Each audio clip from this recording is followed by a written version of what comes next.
Thibaut Vidal, sans casquette aujourd'hui. Bonjour Thibaut. Bonjour Tariq. Votre billet d'humeur, vous allez nous parler de déguisement. Ouais, je sais pas si vous avez vu, mais pour les 100 jours réto, où la tradition est de se déguiser, en fait, une école catholique de secondaire en Flandre a trouvé ça intéressant de mettre comme thème de déguisement l'islam. Déjà, quand ça part sur Flandre, école catholique, thème du déguisement islam, ça sent pas très bon. Et pour le coup, ça n'a pas manqué. Parce que les élèves, pour ceux qui n'ont pas vu la vidéo, certains des élèves étaient déguisés avec des robes et des draps sur la tête, un peu dans le style pays du Golfe.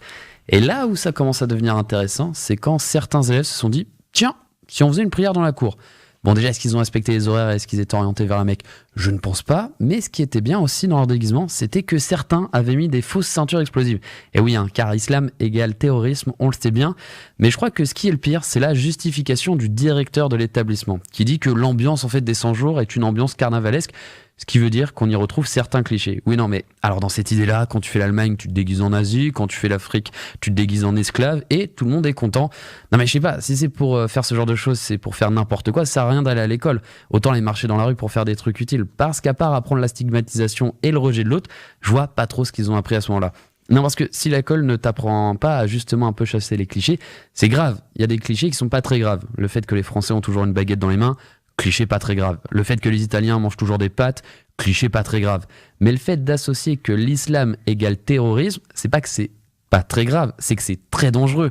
Quand tu vois le traitement dans les médias justement du terrorisme, quand tu vois la montée de l'extrême droite et la haine de certaines personnes, si tu n'apprends pas à l'école que certains clichés ne sont pas la réalité, tu vas les garder et continuer de les transmettre. Et malheureusement, la bêtise, pour moi, c'est comme une maladie. Et vu que ça arrange beaucoup de gens, que beaucoup de gens gardent en tête certains clichés, on va faire comme beaucoup de laboratoires pharmaceutiques, on va pas essayer de trouver un traitement. Et quand le directeur de l'école te dit qu'il ne voulait ni insulter ni blesser personne, moi je suis là en mode « Mec, c'est comme si j'arrivais, je te mettais 3 coups de couteau dans le ventre. Ah, oupsie, je t'ai blessé !» Bien sûr que tu les vexes, tu parles d'une religion qui se fait matraquer tout le temps, que ce soit par les médias ou dans la rue. Dès qu'il y a un attentat, l'une des premières questions que les gens se posent, c'est « Il a dit Allahu Akbar ou il a pas dit Allahu Akbar ?» Non, parce que t'as l'impression que si le terroriste a pas dit Allahu Akbar, ça va. Mais non, ça va pas. Dans tous les cas, il a fait un truc ignoble. Ce qu'il dit, ce qu'il revendique, on s'en fout. Cette personne a juste fait une des pires choses au monde. Donc c'est très dangereux de jouer et de minimiser ce genre de cliché. C'est banaliser le pire. Alors je vais être honnête, mais quand je vois ce genre de choses, j'aimerais être un fruit. Non mais t'as déjà vu un fruit se faire stigmatiser par un autre fruit ?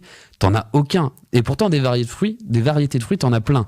T'as des fruits de toutes les couleurs, de toutes les tailles, de tous les poids, mais t'as jamais vu un fruit dire à un autre fruit « Ouais, t'es un peu trop bronzé, encore un fruit poilu. Je sais pas comment ils font pour ne pas avoir de vitamine B12. » Non, eux, ils sont bien. Ils sont posés toute la journée sur un arbre au soleil et ils parlent pas. Et je pense que c'est pour ça que les fruits, ils ont pas de problème. C'est parce qu'ils parlent pas. Parce qu'il y a aussi des fruits toxiques. Mais ils peuvent pas se cracher leur poison. Alors le problème de l'être humain, c'est peut-être la liberté d'expression. C'est probablement sa plus belle création à l'être humain, la liberté d'expression. Mais comme tout ce qu'a créé l'humain, ça a toujours été détourné pour en faire quelque chose de pourri.